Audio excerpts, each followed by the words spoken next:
विश्वास, हमारा भरोसा परमेश्वर के वचन पर रहे। कोई भी प्रॉब्लम आती है, कोई भी विपत्ति आपके जीवन में आती है, साहस नहीं छोड़ें। इसलिए अक्सर आप देखते होंगे डॉक्टर कभी भी बड़ी बीमारियों को मरीज को नहीं बताते। अगर आपकी शक्ति कम हो गई, अगर आपने साहस छोड़ दिया, तो उस बीमारी से लड़ने की शक्ति कम हो गई है। और इसलिए परमेश्वर अपना बल देता है अपने संतानों को, अपने बेटे बेटियों को अपना बल देता है। आमीन। क्या आज आप उसके बल को प्राप्त करेंगे? ऑनलाइन ऑफलाइन सब लोग प्राप्त करेंगे कि नहीं? परमेश्वर आपको आज अपना बल देंगे। आमीन बोलो। हालेलुया। देखिए परमेश्वर आपके जीवन में क्या करना चाहता है। भजन 34 अध्याय और उसका 17 पद हमारे साथ पढ़िए। भजन 34 उसके 17 में वचन क्या कहता है?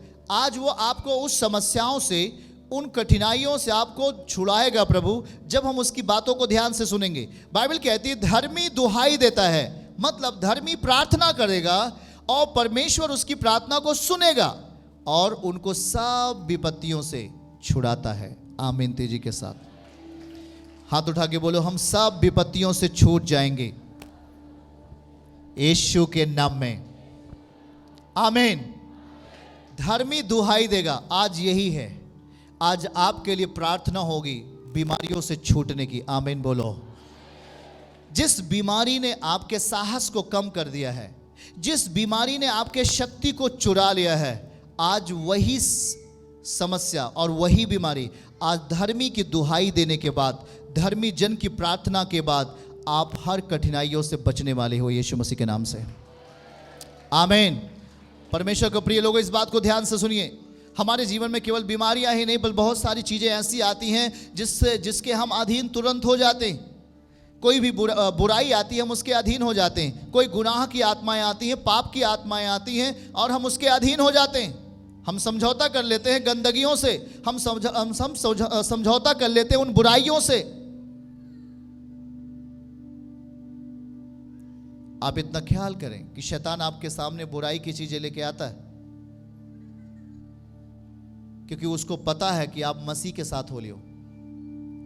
और जब आप यीशु के साथ हो लोगे,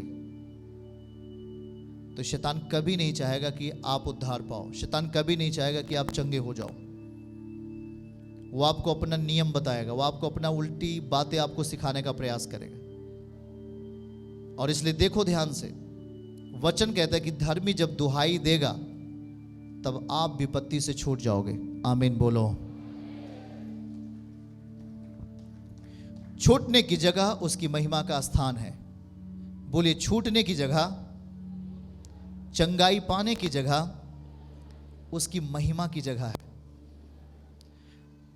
वचन कहता है भजन 122 अध्याय पहली आयत, और कहता है, दाऊद कहता है कि जब मैं परमेश्वर के भवन में प्रवेश करूंगा तब मैं आनंदित हो जाऊंगा। आमीन। परमेश्वर का जो भवन है वो एक महिमा का स्थान है। हालेलुया। देखो, बहुत सारे लोग जब चर्च नहीं आए तो आज उनकी स्थिति बहुत बेहद खराब है। ऑनलाइन रहना ठीक है, पर यह मैं कहता हूं कि ऑनलाइन उस समय घर का कोई और मेंबर रहे, आप चर्च में रहें। ऑनलाइन जब आप जिस समय आते तो हमको नहीं लगता कि पूरा परिवार आता है। अगर आप परिवार में 10 लोग हैं तो कम से कम आप कुछ लोग जो चर्च आ रहे हैं, कुछ लोग नहीं आ रहे, वो ऑनलाइन देखें। इस बात को समझिएगा, हम क्या समझाना चाह रहे हैं आपको। भजन 122 उसके पहले वचन में लिखा, जब हम परमेश्वर के मंदिर में आ गए तब मैं आनंदित हो गया। इसका मतलब हम उसकी उपस्थिति में आ गए, और जब हम उसकी उपस्थिति में आते हैं तो परमेश्वर भजन 29 अध्याय 11 पद कहता है कि मैं तुझे अपना बल दूंगा। आमीन। अपनी महिमा के स्थान पे वो आपको अपना बल देगा और अपनी शांति की आशीष देगा, और आपको हर उन बुराइयों को, जैसे लोभ एक इंसान के जीवन में आया और उसने कहा मैं अब मैं बखारियों को और बड़ा बनाऊंगा, अब मैं अपने प्राणों से कहूंगा खा पियो चैन से रह, पर उसे पता नहीं कि अगली रात में वो मरने वाला है। उसने अपना पूरा विश्वास उस धन पे किया, अपना पूरा शक्ति उस धन पे लगा दिया। उसने कहा कि ये धन ही मेरा सब कुछ होगा, पर नहीं, वो धोखा खाया। उसका विश्वास अन्य को पैदा करने वाले परमेश्वर के ऊपर नहीं था, उसका विश्वास उस सर्वशक्तिमान के ऊपर नहीं रहा। परमेश्वर के जनों, मैं आपको एक बात कहता हूं, अगर आपके पास धन नहीं है पर यदि आप ईमानदारी का जीवन जीते हो, परमेश्वर के साथ सच्चाई का जीवन जीते हो, तो इतना सोच लो, आपके पास धन भी आएगा, अच्छा स्वास्थ्य भी आएगा। यीशु के नाम में रिसीव करो इस बात को। हालेलुया। अगर आपने अपने मानसिकताओं को सही नहीं किया, आपने अपना पूर्ण विश्वास मसीह के ऊपर नहीं रखा है, और आप दाएं भी रहते हैं, बाएं भी रहते हैं, गुनाह भी करते हैं, पाप भी करते हैं, चोरी भी करते हैं, और तमाम प्रकार के गुनाह करते हैं, और फिर मसीह से आप कुछ पाना चाहते हैं, आपके लिए कोई आशीष नहीं है। पर इतना सोच लो, आप जब संपूर्ण मन से परमेश्वर के साथ हो लोगे, तो वो भी संपूर्ण प्रगटीकरण के साथ आपके साथ दिखाई देगा। आमीन बोलो। वो भी अपने आप को पूर्ण रूप से आपके सामने प्रकट करेगा। आमीन। हाँ, वो प्रकट करेगा पूर्ण रूप से आपके लिए।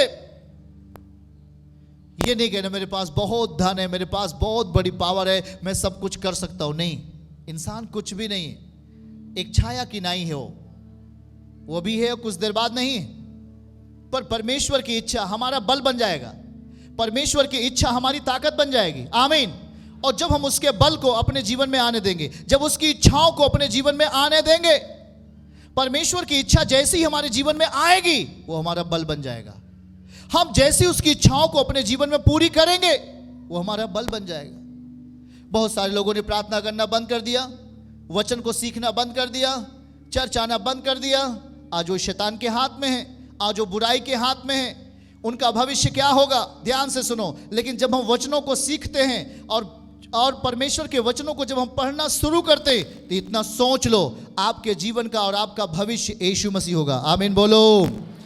वही यीशु मसीह जिसने आपके पापों को लेकर सलीब पे चढ़ गया, और लोग ठट्ठा कर रहे थे, लोग मजाक कर रहे थे, लोग हंसी कर रहे थे, पर उसका भविष्य क्या था? उसने उस मृत्यु को आज सोचो, वो मृत्यु को लिया, मृत्यु को हरा दिया, मृत्यु को लिया, पर मृत्यु को क्या कर दिया? उसने हरा दिया। इतना सोच लो। अगर समस्याएं आपके जीवन में आती हैं, दुर्बलताएं आपके जीवन में आती हैं, तो आपके साहस को कम नहीं करना है।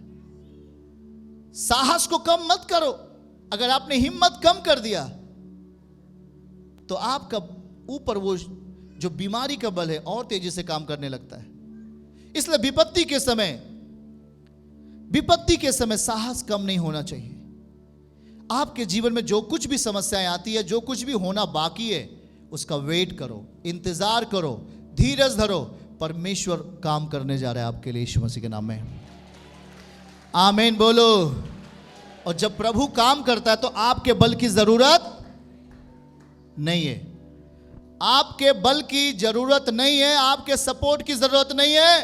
आप अगली सुबह उठोगे, आपका काम पूरा हुआ रहेगा। यीशु के नाम में आमीन बोलें।